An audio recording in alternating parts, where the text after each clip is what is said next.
Olá a todos, aqui é o professor Carlos Augusto e estamos aqui com mais um vídeo com uma aula bacana e hoje nós vamos falar sobre Tribunal de Contas.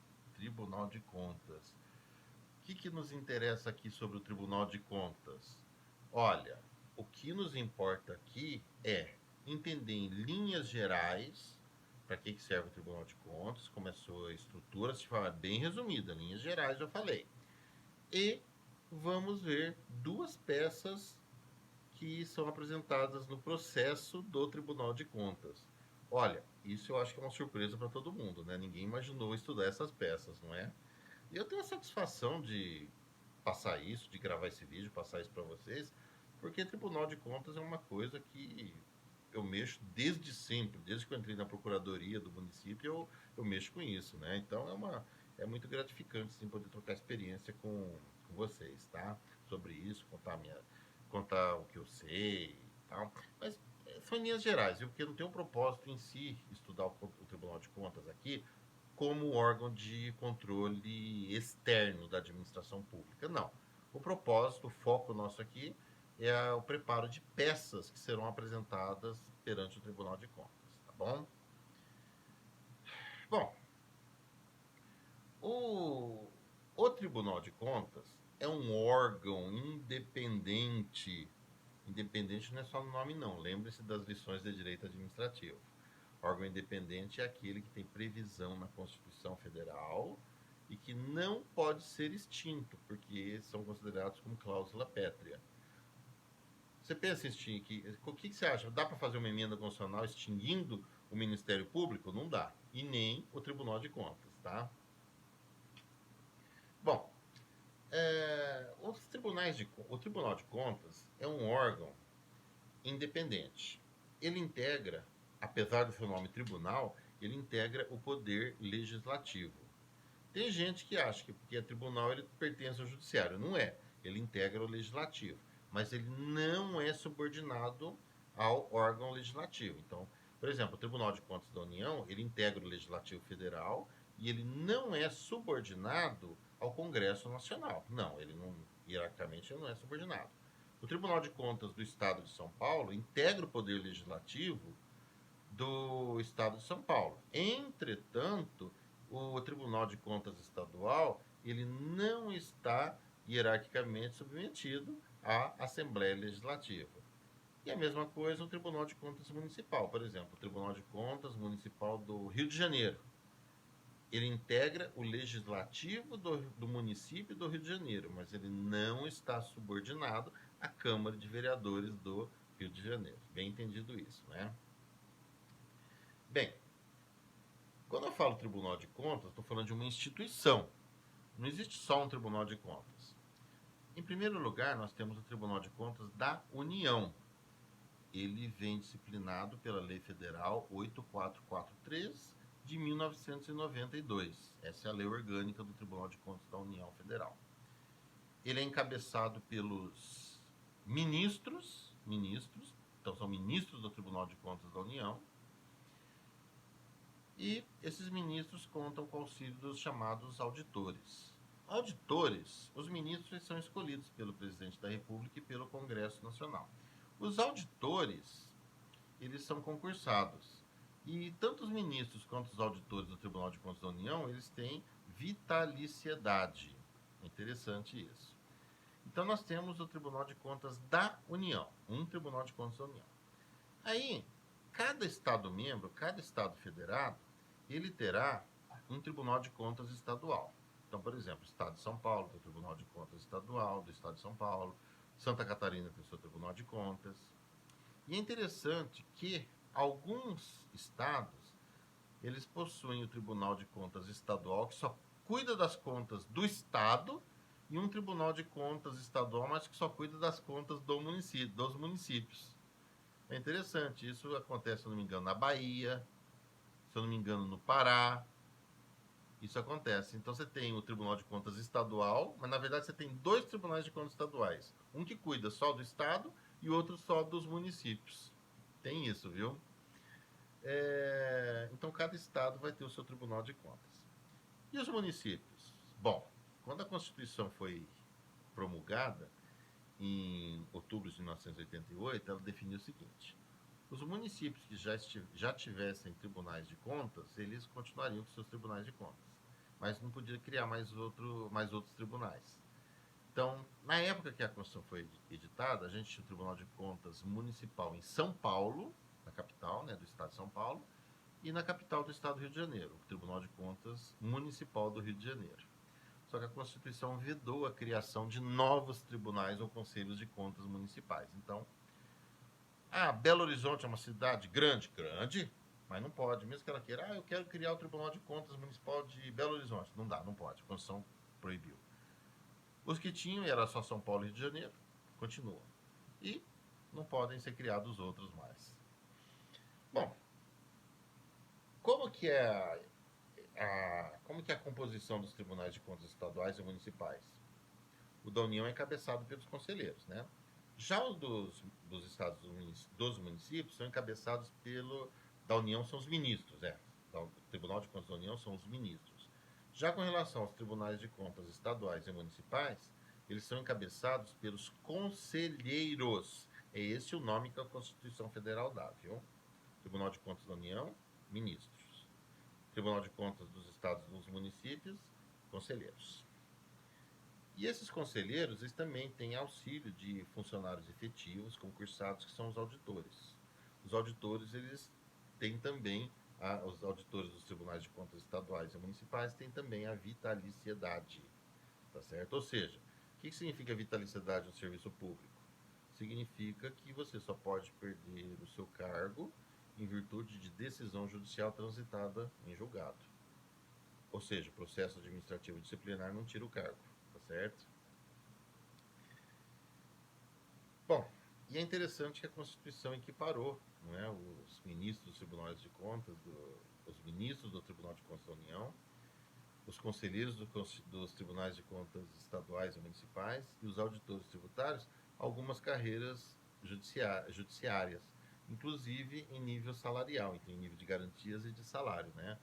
É interessante, né? Porque a Constituição normalmente ela proíbe a vinculação de salário. Se você fizer uma lei vinculando o salário do professor ao médico, ou do professor ao inspetor, sei lá, uma coisa assim, não pode.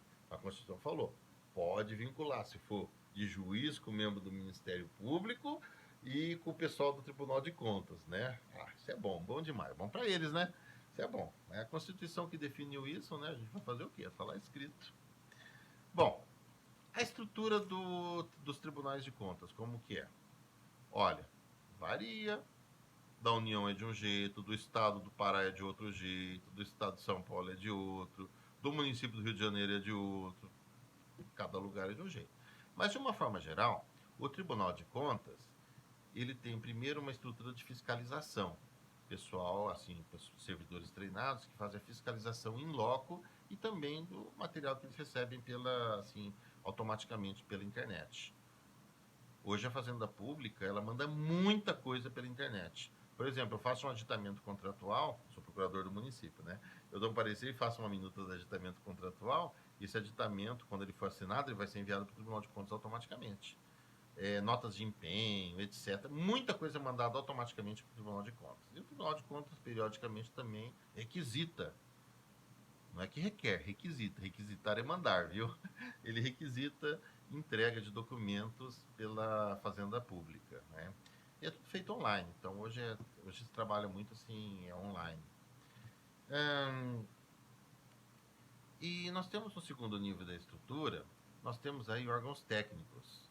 Então, nós temos aí determinados órgãos técnicos que prestam apoio para os conselheiros ou para os ministros do Tribunal de Contas, de cada Tribunal de Contas.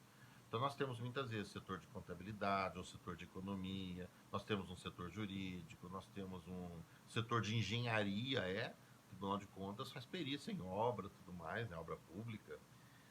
Então, você vai ter uma estrutura variada, você tem uma estrutura de fiscalização e você tem uma estrutura de apreciação daquilo que foi fiscalizado. Então, o tribunal ele vai investigar, por exemplo, ele vai investigar não, né? A palavra investigar fica esquisita. O Tribunal de Contas ele vai analisar, por exemplo, uma obra pública. Então ele vai verificar desde o começo, vai verificar a licitação, vai verificar o contrato, vai verificar a execução da obra pública, os pagamentos, vai verificar tudinho. Então muita coisa ele verifica no papel ou em arquivos, né? Hoje está mais comum em arquivos. E vai verificar também, assim, em loco. Manda um fiscal para ver. Ó, vai fiscalizar aquela ponte. A ponte existe mesmo? Foi construída? A ponte é de concreto mesmo? Ela obedece, assim, ao projeto básico da obra? Foi feita certinho? Então o Tribunal de Contas vê tudo isso, viu? E o Tribunal de Contas também analisa, todos os anos, assim, de forma global, o exercício financeiro de uma determinada entidade. Então ele vai analisar, por exemplo, vai fazer uma tomada de contas de todo exercício, sei lá, de 2019 de uma autarquia, ou do município, ou da Secretaria de Estado tal, ou do governo do Estado. Depois ainda faz a conclusão do governo do Estado. E para a União Federal é mais complexo ainda, né? Mas então nós temos apreciação pelos tribunais de contas ou de atos isolados ou de um exercício com relação a uma determinada entidade pública ou um órgão público.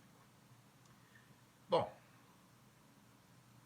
cada tribunal de contas ele está regulamentado por uma legislação própria. Eu já falei da lei orgânica do Tribunal de Contas da União, que é a Lei 8443 de 1992. Aí nós temos o Tribunal de Contas do Estado de São Paulo, a Lei Complementar Estadual 709 de 1993. E cada estado tem sua legislação própria. E os dois municípios, Rio de Janeiro e São Paulo, também. Agora, podia ter uma lei nacional? Podia estabelecer a estrutura de todos os tribunais de contas, mas ainda não tem. Eu tenho notícia de que tem um projeto de lei complementar estabelecendo isso, mas não virou lei ainda, viu? Então, cada estado vai ter a sua legislação própria. Por que é importante frisar isso? Porque se você for se especializar e advogar perante o Tribunal de Contas, você vai ter que conhecer a legislação dele. Por quê? Porque essa legislação que estabelece o modo dele agir e o seu procedimento. Sim, você tem um procedimento administrativo no Tribunal de Contas. O Tribunal de Contas vem, faz uma fiscalização, sei lá, fiscaliza um contrato, constata que tem umas coisas erradas e abre prazo para a entidade administrativa, que eles chamam de a origem, né? Para a origem prestar as informações justificativas, para apresentar sua defesa. E depois o tribunal vai apreciar essa defesa, tudo, e vai julgar. Se o julgamento for de irregularidade, vai caber recurso. Agora, as defesas e os recursos do Estado de São Paulo têm um nome. No Estado do Paraná, podem ter outro. No Estado da Bahia, podem ter outro. Então, vai depender de cada Tribunal de Contas, porque cada um tem uma legislação própria. Então, por exemplo, no Estado de São Paulo, no Tribunal de Contas do Estado de São Paulo, a Lei Complementar Estadual 709 de 1993, ela define que a defesa da fazenda pública, que chama de origem, né, se chama justificativas. Mas tem um outro lugar aí, pode ser as informações, pode ser manifestação, pode ser pode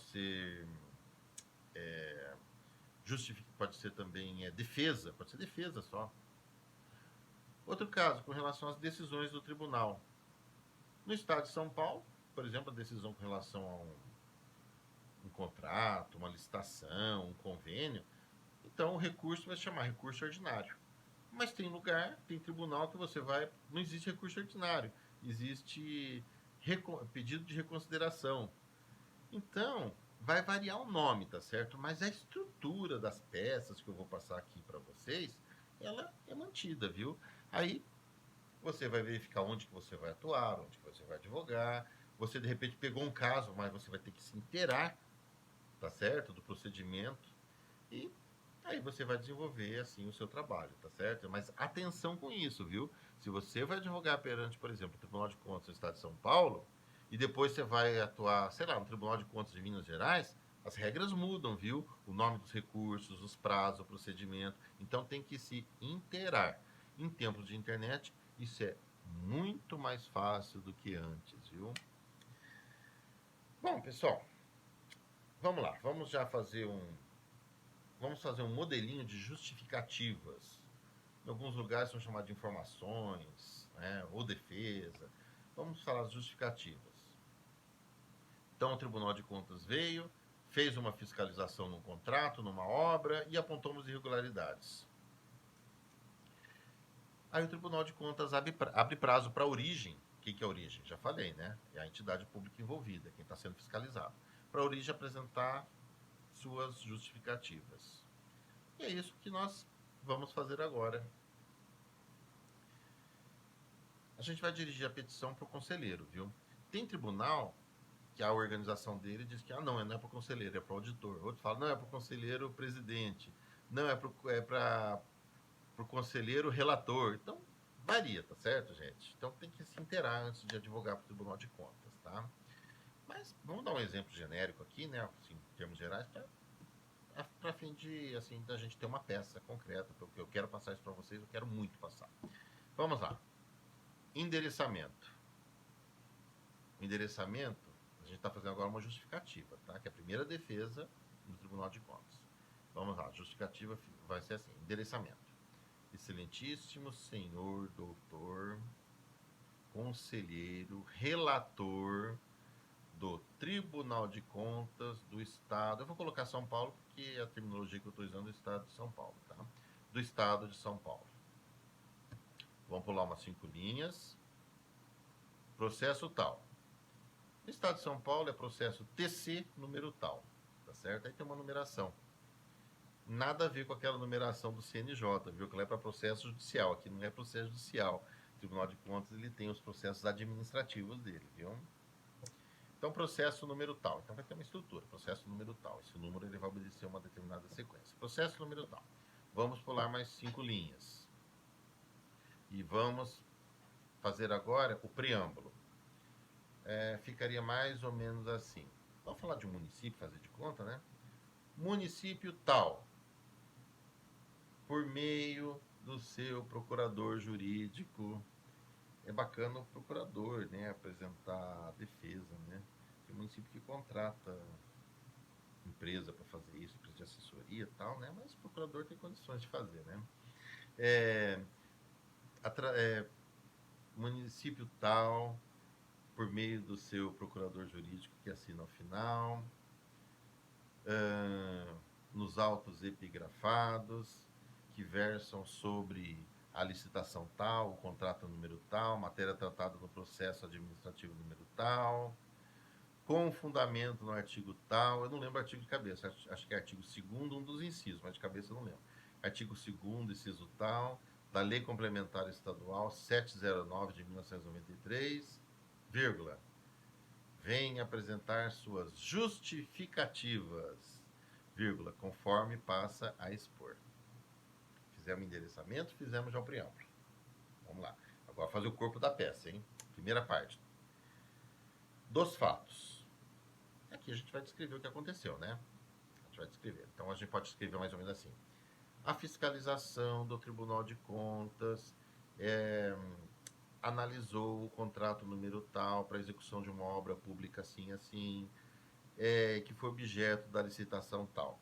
Esse contrato foi firmado com a empresa tal, vencedora da licitação. Esse contrato recebeu o número tal, ele era de tal valor, a vigência dele era de tal, tal, tal. Ele tinha como propósito a execução de tal obra pública, sei lá, a construção de uma escola, de uma praça, uma coisa assim, né? E a fiscalização, os agentes de fiscalização do Tribunal de Contas apontaram as seguintes glosas, falhas, né? Falha tal, falha tal, falha tal, falha tal. Sei lá. Uma falha, por exemplo, não observância na licitação do prazo mínimo entre a publicação do edital e a abertura dos envelopes. Pronto, uma falha típica. Ou então, não publicação do edital de concorrência no jornal de grande circulação. Outra falha. Ou então, o processo de licitação não tinha reserva orçamentária. Outra falha. Coisas assim, né? Ou então pode ser da própria obra, né? Constatou-se que a obra ela não foi executada conforme o projeto básico. A obra ela tinha que ter tantas pilastras, mas tinha menos, ou tinha mais, alguma coisa assim. Então vai analisar o contrato, os aditamentos, a licitação, vai analisar tudo. Então você faz um descritivo do quais são as falhas apontadas pelo tribunal, as glosas. Aí, vamos para a segunda parte da peça, do direito. Eu costumo ser curto e grosso com o Tribunal de Contas, que eu quero dizer o seguinte: Não adianta ficar querer escrever demais. Vai no ponto. Então o tribunal falou de tal falha. Você, como advogado da Fazenda Pública, ou como procurador, não sei, essa falha existiu mesmo? Responda para si mesmo. Existiu? Tem alguma justificativa plausível? Se tem, apresenta a justificativa. Não, a falha não ocorreu. É um engano. Assim, assim, assim. Só que se a falha ocorreu, a gente tem que ser humilde. Olha, a origem reconhece que aconteceu essa falha mesmo. Está tomando providências para não repeti-la em outras contratações. Certo? Não adianta ficar mentindo para o Tribunal de Contas. Bom, aí, cada uma das falhas, cada uma das glosas do Tribunal de Contas vai receber seus comentários. Os comentários vão direto ao ponto. Essa falha existe, pedimos desculpa, não, essa falha ela não ocorre por tal e tal e tal motivo. Então, cada um dos pontos das falhas apontadas vão ser objeto de argumentação, certo? Cada um deles. Às vezes, eu já peguei caso com 30, 40 glosas. Dá um trabalhão para fazer. Nossa.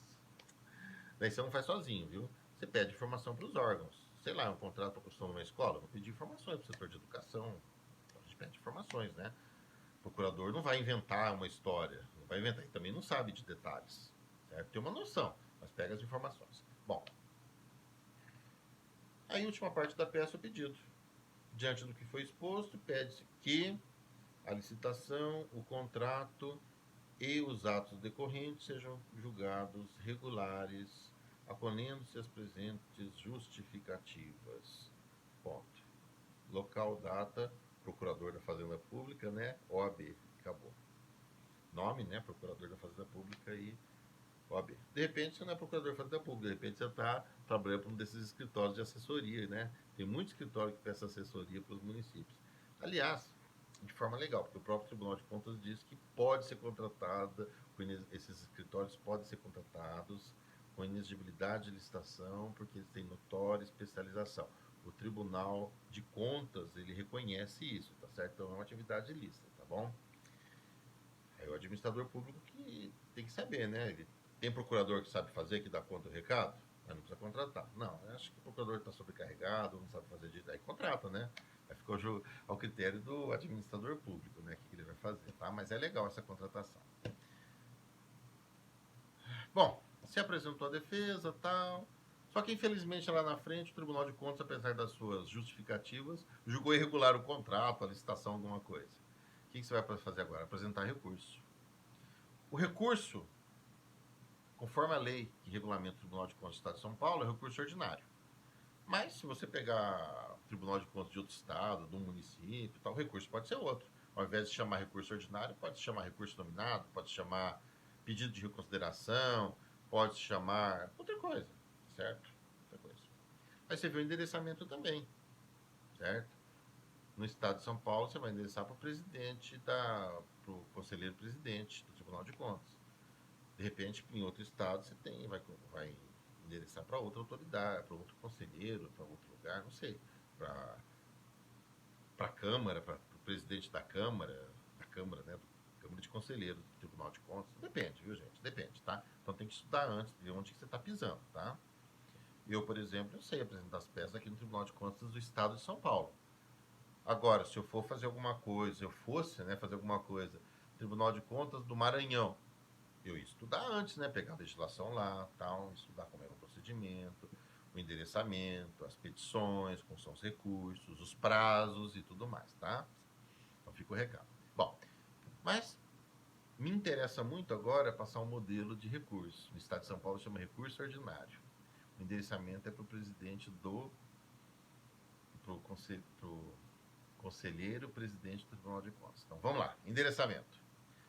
Excelentíssimo senhor doutor conselheiro presidente do Tribunal de Contas do Estado de São Paulo. Pular 5 linhas. Processo TC número tal. Pula mais 5 linhas.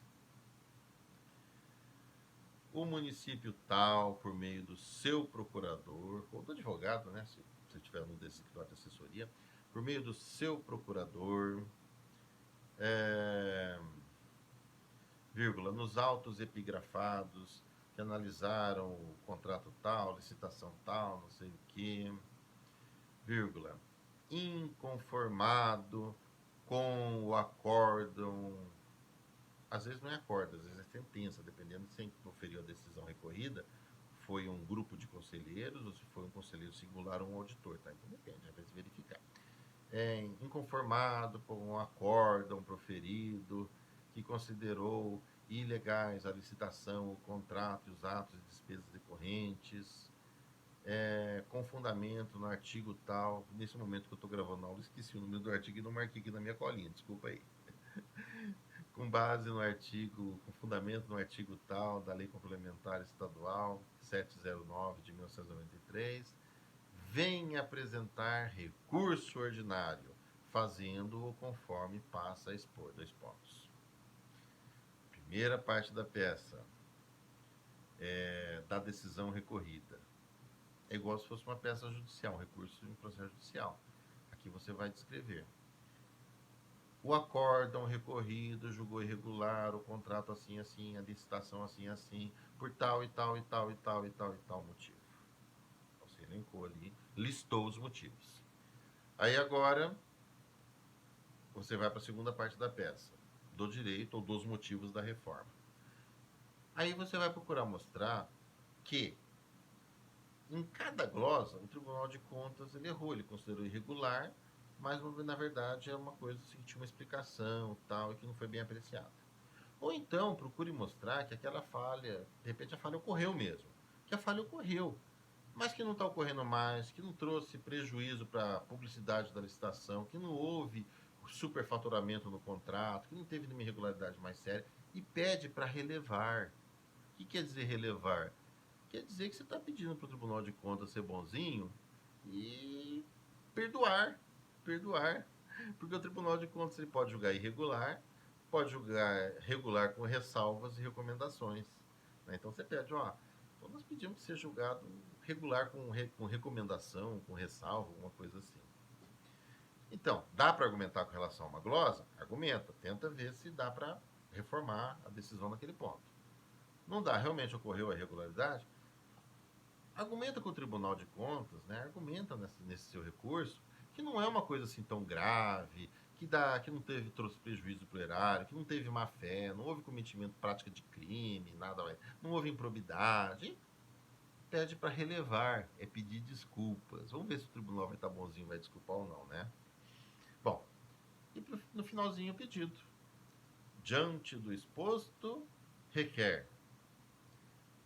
Desculpa, vou falar de uma outra forma. O vídeo está ficando longo, vamos lá. Do pedido, diante do exposto, pede-se que o presente recurso ordinário seja conhecido e provido para que seja reformado o acórdão recorrido e considerados regulares a licitação, o contrato e os atos e despesas decorrentes.